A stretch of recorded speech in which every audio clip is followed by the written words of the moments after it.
사랑하는 성도 여러분, 오늘은 히브리서 4장 12절 본문의 말씀을 통하여 하나님의 말씀을 붙들고 기도하라 라는 제목으로 말씀 증거하겠습니다.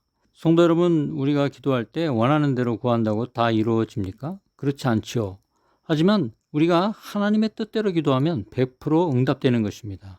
그렇다면 어떻게 하나님의 뜻대로 기도할 수 있을까요? 그것은 하나님의 말씀을 붙들고 기도할 때 100% 응답받는 기도가 되는 것입니다.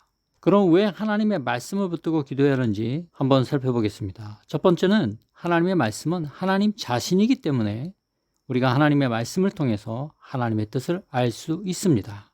요한복음 1장 1절은 태초에 말씀이 계시니라, 이 말씀은 곧 하나님이시니라 라고 선포합니다. 성경은 단순한 어떤 정보나 교양을 주는 말씀이 아닙니다. 하나님을 직접 만나게 되는 통로입니다. 말씀이 곧 하나님이기 때문에 그렇습니다. 그래서 우리가 하나님의 말씀을 가까이 한다는 것은 하나님을 가까이 하는 것과 마찬가지입니다. 그러므로 하나님의 말씀을 통해서 하나님의 뜻을 우리가 분명하게 알 수 있는 것입니다. 두 번째, 말씀은 우리의 길을 인도하는 빛이 되기 때문입니다. 시편 119편 105절은 주님의 말씀은 내 발의 등이요 내 길의 빛이니이다 라고 말씀하고 있습니다. 여러분, 말씀은 우리의 인생길의 나침반이자 등불입니다. 우리의 앞길이 얼마나 막막할 때가 많습니까? 그러나 하나님의 말씀은 우리의 삶의 방향을 제시하고 기준을 제시하는 것입니다. 그러므로 말씀을 따라 사는 삶, 말씀에 순종하는 삶이야말로 우리가 하나님 앞에 응답받는 가장 최고의 비결인 것입니다.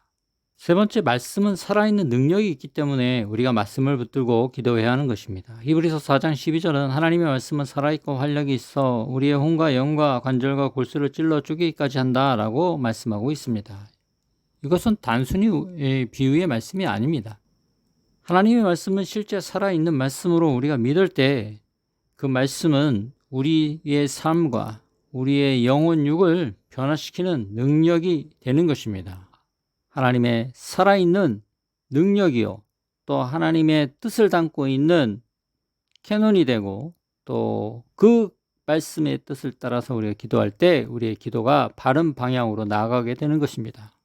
그러므로 하나님의 말씀을 읽고 묵상하는 것을 게을리해서는 안 됩니다. 또한 그 말씀을 내 입술로 고백하는 것이 중요합니다. 여러분, 그래서 하나님 말씀을 내 삶 속에 늘 입술로 고백하면서 기도할 때 우리의 기도가 능력이 있고 또 그 말씀을 붙잡고 기도하며 나아갈 때 하나님의 살아계신 역사가 일어나는 것입니다. 오늘도 그 살아계신 하나님의 말씀을 붙들고 하나님의 생각대로, 하나님의 계획대로, 하나님의 뜻대로 기도함으로 말미암아 여러분 모두가 100% 응답받는, 하나님께 복을 받는 하나님의 사람들이 되시기를 주님으로 축복합니다. 축복합니다.